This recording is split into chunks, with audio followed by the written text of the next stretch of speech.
Hello and welcome to Indus News. Live from Islamabad, I'm Naila Shuja and these are the headlines.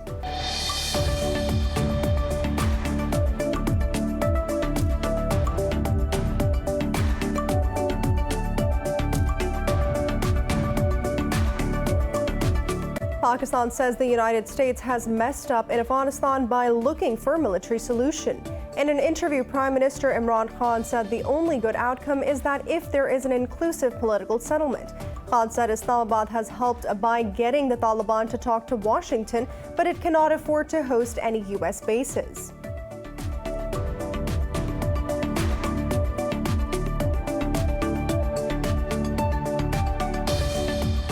Saudi Arabia's Foreign Minister Prince Faisal bin Farhan Al Saud has lauded Pakistan's role for regional peace.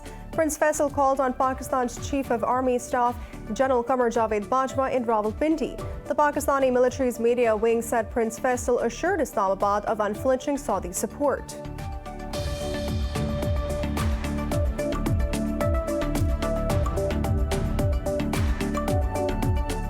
Israeli forces have shot dead a Palestinian man in Beta village near the Nablus city of occupied West Bank.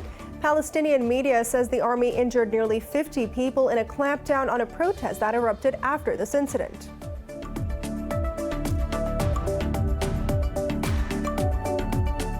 Brazil's COVID-19 death toll has spiked again with over 1,300 deaths reported overnight. The Latin American state also registered more than 41,000 new infections in the past 24 hours. Meanwhile, Pakistan has logged over 4,000 new cases, its highest daily toll in over 2 months, and 44 new deaths. Globally, the virus has claimed more than 4.1 million lives and infected over 195 million people.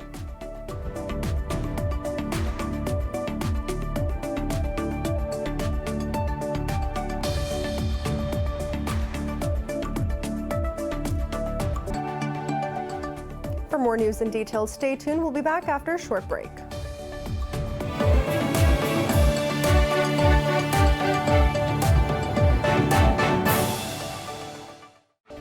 Welcome back.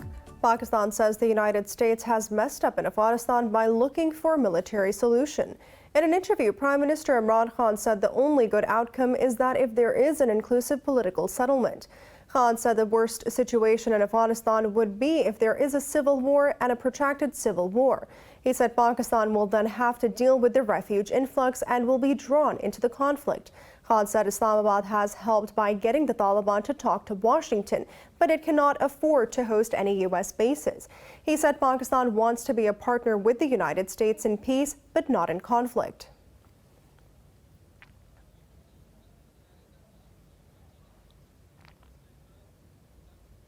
Saudi Arabia's Foreign Minister Prince Faisal bin Farhan Al Saud has lauded Pakistan's role for regional peace. Prince Faisal called on Pakistan's Chief of Army Staff General Qamar Javed Bajwa in Rawalpindi. The Pakistani military media wing said that Prince Faisal assured Islamabad of unflinching Saudi support. It said both leaders discussed the Afghan peace process and the evolving security situation. The army said they also discussed ways to collaborate for regional peace and connectivity. Meanwhile, General Bajwa said the Pakistan-Saudi ties are based on bonds of brotherhood and mutual trust. He said both the nations will continue to play their part for peace and stability. He also thanked the Saudi leadership for its support to Pakistan and its armed forces.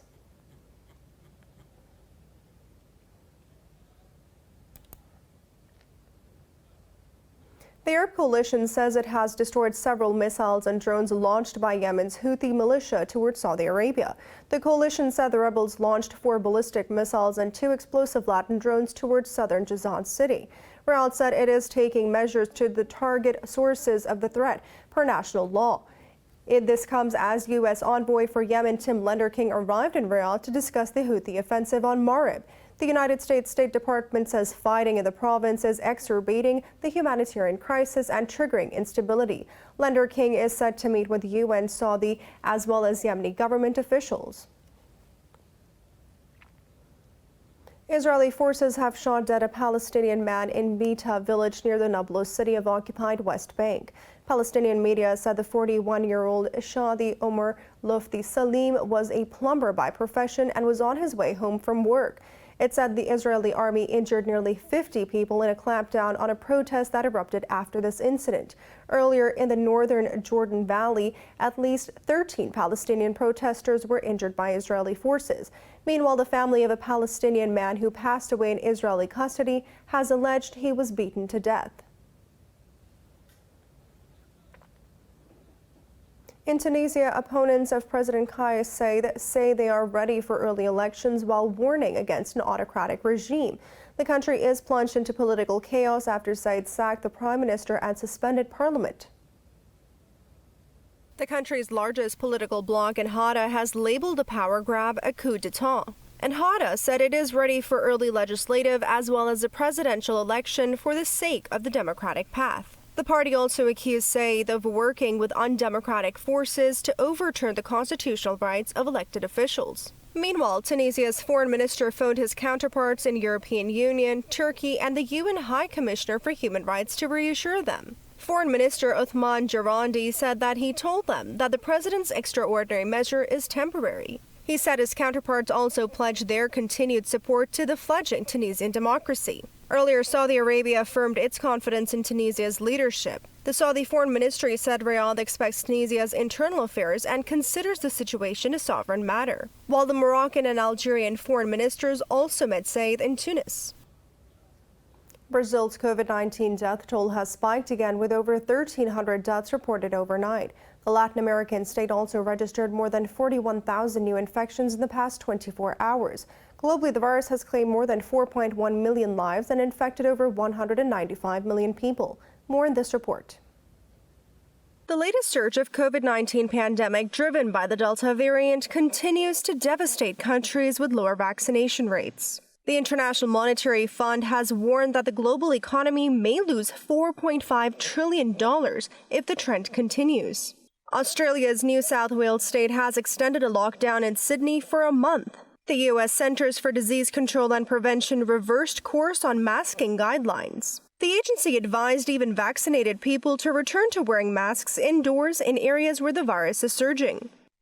The recommendations and the discussion that we were having months ago that the CDC was basing their recommendations on were dealing what was called the Alpha variant, which is considerably different than the Delta variant. The Delta variant has a very unusual capability of spreading much more easily than the Alpha did. President Joe Biden also said that his administration is considering whether to require federal employees to be vaccinated against COVID-19. In the United Kingdom, Prime Minister Boris Johnson called for caution after new cases fell this week. However, the country registered more than 130 deaths, the highest toll since March. Ireland is the latest EU member state to commit to offering COVID-19 vaccines to children aged 12 to 15. It also opened its strongly subscribed program to 16 and 17-year-olds. Meanwhile, in Italy, hundreds of people gathered in Rome to protest against the Green Pass. The Green Pass can be useful for abroad, but not for everyday life. Social life cannot be cancelled in a democratic country like ours. It is not possible that from August 6 it will no longer be possible to go to the cinema, theatre, museum, restaurant, bar, and to the gym. Saudi Arabia says it will ban its citizens from traveling abroad for 3 years if they break COVID-19 travel rules. South Korea and Thailand have reported the highest ever increase in their daily cases. Pakistan has recorded the highest daily COVID-19 cases in more than 2 months as more than 4,000 people tested positive overnight. The country's health ministry says the infection count has crossed 1,015,000. The ministry also recorded 44 new deaths, pushing the toll over 23,100. It said more than 935,000 people have recovered, while nearly 2,900 are in critical condition. Meanwhile, more than 26.2 million vaccine doses have been administered so far across the country. Over 5.4 million people are fully vaccinated.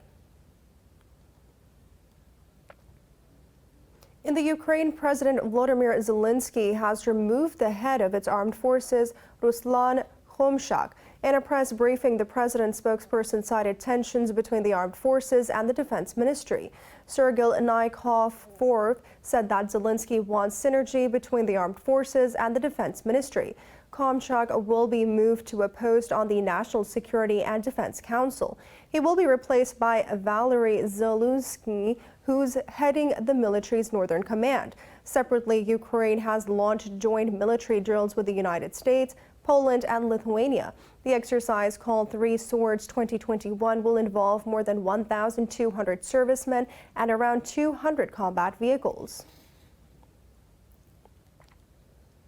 In Bangladesh, at least 6 Rohingya Muslims have died and several are injured after heavy monsoon rains triggered landslides and floods. Local authorities say 2 children were killed after a rain-soaked hill collapsed on top of their shelter. They said that the heavy monsoon rains over the last 2 days have flooded most of the refugee camps. The Bangladesh Weather Office said that it expects heavy rains to continue for the next few days. Nearly 1 million Rohingya refugees are living in camps in the border district of Cox's Bazar in Bangladesh. The World Health Organization says the tobacco industry is attracting youngsters to e-cigarettes, which can lead to addiction. In a report, the WHO rebutted claims by some executives that they aim to solve the smoking epidemic. The body says more than 8 million people die annually from tobacco use and exposure to tobacco smoke. The report called for greater regulation of smoke-free devices containing nicotine. In a briefing, WHO officials said they know e-cigarettes are also harmful, even though the evidence is not yet totally conclusive on the issue. Roy Digger-Kretsch said e-cigarettes users were at least twice, if not 3 times, more likely to become cigarette smokers. It's now time for a short break. Stay with us.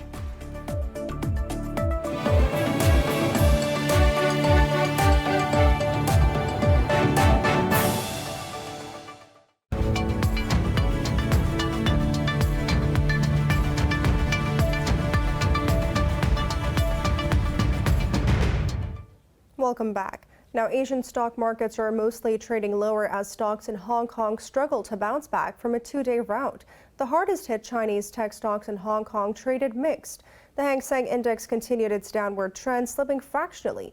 In mainland China, the Shanghai Composite and the Shenzhen Component declined. Japan's Nikkei 225 has also dropped, while South Korea's Kospi lost as well.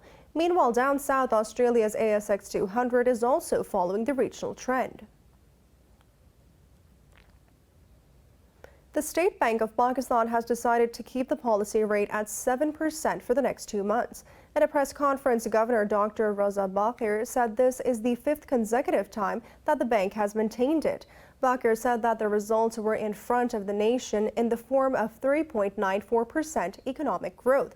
He said there has been a reduction in headline inflation and core inflation, but the central bank governor said that there is a need to reduce this further. He assured that in an emerging country like Pakistan, the current account deficit of 2 to 3% was the GDP was sustainable.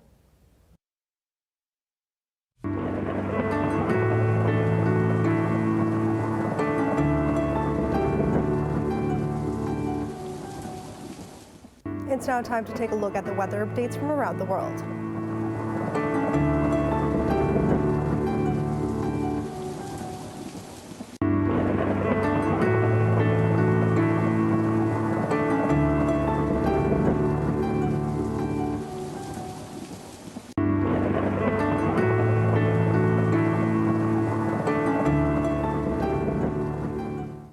For the latest news updates, you can follow us on our social media at Indus.News.